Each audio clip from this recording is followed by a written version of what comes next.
Hi guys, and welcome back to my channel. So today's video is a little bit different, and I've never done one of these on my channel, but I've wanted to for a while now.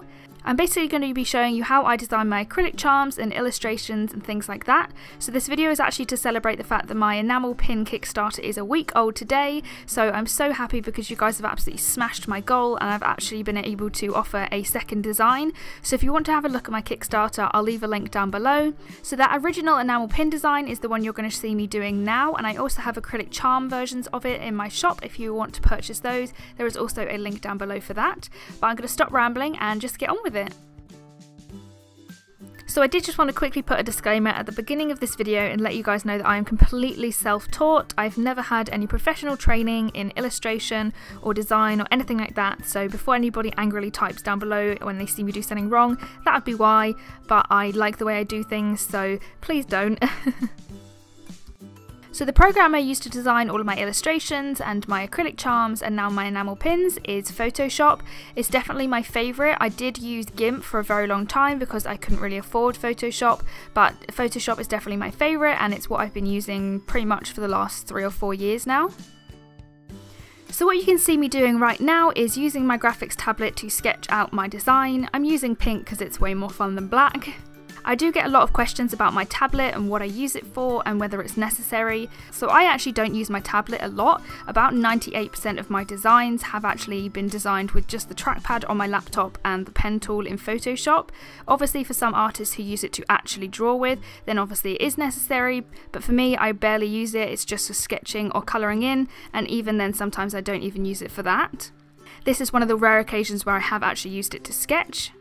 And as you can see from my sketching, I'm actually kind of awful at using it to sketch. I just cannot draw with it. I think if I had one like a Cintiq, I might be a bit better, but I have a bamboo Wacom, which is a little bit old-fashioned nowadays, but yeah, it's not necessary, and you can see that I get by without it with my other designs. So once I finish sketching, I just create some guides to help me with symmetry, and then I use the pen tool to create paths, and then I stroke those paths with the brush tool in a dark brown colour. So this is one of those moments that you can tell I'm not a professional, because this is how I get things to be symmetrical, and as you can see they're definitely not perfect, but I never really mind it. As long as it looks good to me, then I don't really care how I've done it and whether it's the right way or the wrong way, so yeah. So I just keep repeating that process of going over my sketch with the pen tool, creating a path and then stroking it with the brush tool until my complete line art is finished.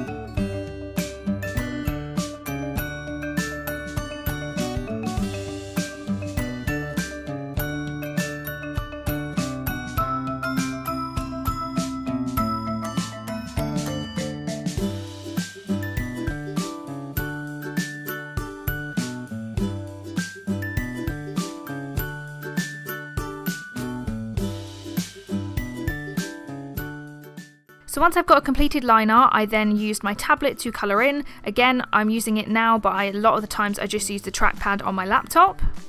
So the way I'd colour in my line art is very basic. I just use the brush tool and I colour everything in, and then if I've gone over the lines anywhere, I just use the eraser tool.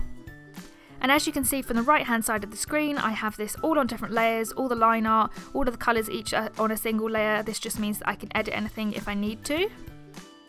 So a lot of you may be a bit confused right now because the design that I'm using for my acrylic charms and the enamel pin is actually pink, but this illustration did actually start off with normal colours, which are red and green, but I was making a fruit collection and I realised because I was doing a watermelon, this colour scheme was actually just going to look really samey and boring, so I decided to kawaii it later, but I obviously did start this with normal colours, so red, yellow and green.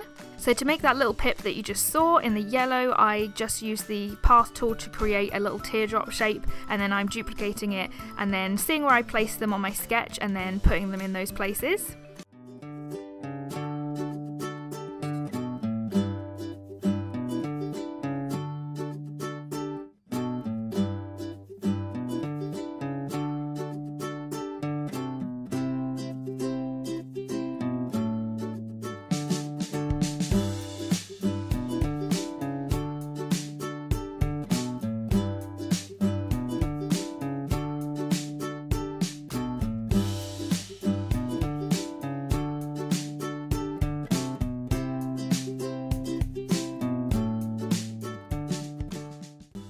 So once I organise all of those seed layers, I then erase any of the colour that has gone over the lines.